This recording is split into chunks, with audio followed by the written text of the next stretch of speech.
خیراتی اداروں کے مالی معاملات اور متعلقہ احتیاطی تدابیر کے حوالے سے یہ 8 مختصر ویڈیوز ہیں اور ان کی مجموعی ویڈیو یوٹیوب پر میسر ہے۔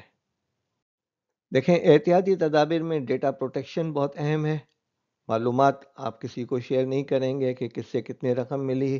ہمارے ملک میں جو ہے لوگ ایک دوسرے کو بہت آسانی کے ساتھ بتا سکتے ہیں کہ یا ان صاحب نے ہمیں اتنی رقم دی ہے، آپ بھی فون کریں اور کر لیں، لیکن یہ بتائیے گا نہیں کہ کس نے آپ کو بتایا۔ اس طریقے سے لوگ کرتے ہیں۔ یہ احتیاطی تدابیر ہونی چاہیے۔ لوگوں کی انفارمیشن اور معلومات آپ کے لیے امانت ہیں۔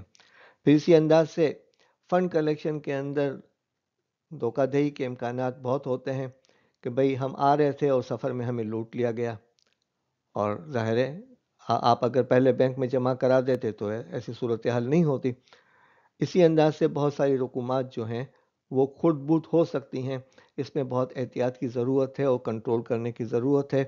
کوشش کریں کہ 3 رسیدیں ایشو ہوں، ایک آپ کے پاس ہو، ایک جو ہے ڈونر کے پاس ہو، اور ایک ڈونر کو اضافی دی جائے کہ آپ اسے براہ راست پوسٹ کر دیں ہمارے ادارے کو، تاکہ ان کو پتہ چل سکے کہ آپ سے ہم نے کتنی رقم وصول کی ہے۔ تو یہ ایک کنٹرول کی ٹیکنیک ہے۔ اس سے جو ہے جو پلفریج ہوتی ہے اور جو امانت میں خیانت ہونے کے امکانات ہیں وہ کم ہو سکتے ہیں۔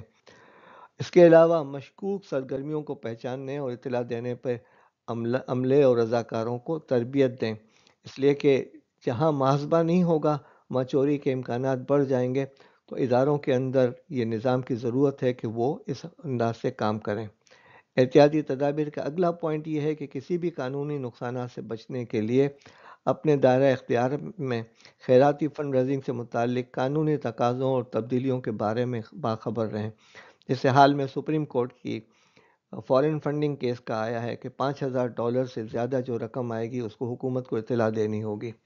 ملک سے باہر اگر فنڈ کلیکٹ کرتے ہیں تو لوگوں کے سامنے فنڈ کلیکٹ کریں اور ایک ایسے ڈاکومنٹ بنائیں لوگوں کہ اتنی رقم جمع ہوئی ہے، اور حاضرین سے دستخط کروا کر اپنے پاس رکھیں۔ اسی انداز سے ڈومیسٹک یعنی لوکل یا مقامی طور سے بھی جو رقم جمع ہوتی ہے وہ لوگوں کے سامنے جو ہے کاؤنٹنگ کر کے وہ رکھیں، اور اس کی پھر ایک اجتماعی رسید بنا لیں۔ یہ وہ احتیاطی تدابیر ہیں جو آپ کے اعتماد کو بحال کریں گی۔ آپ کا شکریہ کہ آپ نے یہ ویڈیو دیکھی۔ مزید ویڈیو کے لیے ہمارے چینل یوٹیوب پر انگریزی میں بشیر جمعہ لکھ کر تلاش کریں اور اس ویڈیو کے ذریعے سے اجتماعی تربیت کا اہتمام کریں۔